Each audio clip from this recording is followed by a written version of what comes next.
Hey there. My name is Benedikt Meyer, and officially, I'm a historian. In practice, I consider myself an activist for the dead. You see, the dead, they face a lot of prejudice. Some people call them strange or even crazy.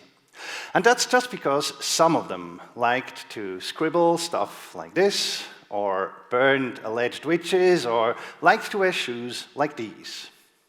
Now, I understand that all these things may seem weird to us, but I'm convinced that everything our ancestors did made just as much sense to them as our actions make to us. So that's why today I'd like to take you on a walk across time in order to show you that them folks back then and us today are actually quite the same. Now, in order to make my case, I think it's best to focus on one example. So I'll just be talking about shoes. Here's a nice specimen, 16th century Venetian chopines. At first sight, they make no sense. Are they comfortable to walk in? Absolutely not. These boots are not made for walking. They're made to send a message, and the message is fairly blunt. I can wear these, and you can't, because I belong to the elite, and you're just an ordinary someone who actually needs to go places and work. Sure. We're no longer wearing crazy high shoes. But what about ripped jeans? They're not exactly comfy or practical either, but they too are designed to send a message. She can wear these, for she's not a mechanic or a street wiper or old. Oh, and seriously, by the way, what's the difference between shoes like these and nails like these? Now, chopines were lady shoes. What about men? Let's talk about heels. Because heels, of course, are a masculine thing. Or they were initially.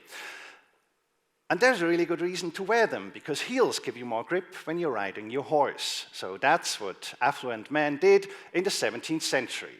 And then they started wearing heel shoes even if they had no horse around, so just that everyone else knew that they owned a horse. To us, heels have lost that meaning, and if you're a man today, it's quite unlikely you're trying to impress your friends by strutting around on your heels. But don't we have other things that serve just the same purpose of boasting to our friends? Things like smartwatches or supersized cars, or worst of all, getting on stage to do smart-ass talks about history. My third little shoe story is different. And at first sight, it's the weirdest of them all. According to Swiss historian Melchior Ross, there was a strange incident at the Battle of Sempach. Here's a picture of the alleged events. So what happened? In 1386, Swiss infantry confronted Habsburg knights near Sempach, and the knights showed up, according to Ross, wearing so-called Schnabelschuhe, or beak shoes, the kind of shoes that I showed you in the beginning. Wearing these was a sign of arrogance. The knights were basically saying, we don't need to wear practical shoes to fight you. We won't even have to get off our horses. So when they finally did have to get off their horses, they had to cut off their leather beaks with their swords in order to walk, fight, and ultimately flee. So when the battle was over, there was a whole meadow full of beaks. What I'm interested in is how this story feels.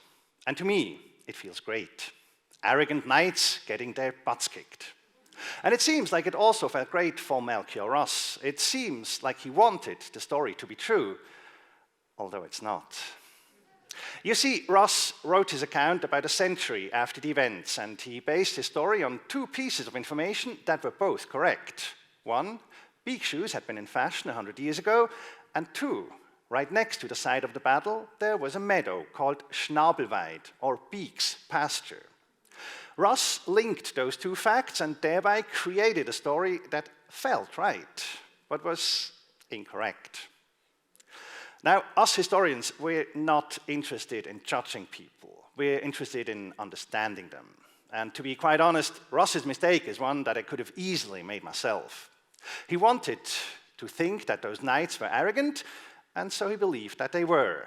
And this is precisely what happens to us when we're scrolling through the internet or watching movies or TV series, wanting to believe all those thrilling stories about how the Vikings were bloodthirsty and medieval people were simpletons and everything was nice and shiny in ancient Greece. Stories that feel good because they seem to confirm our fantasies, but are not exactly accurate.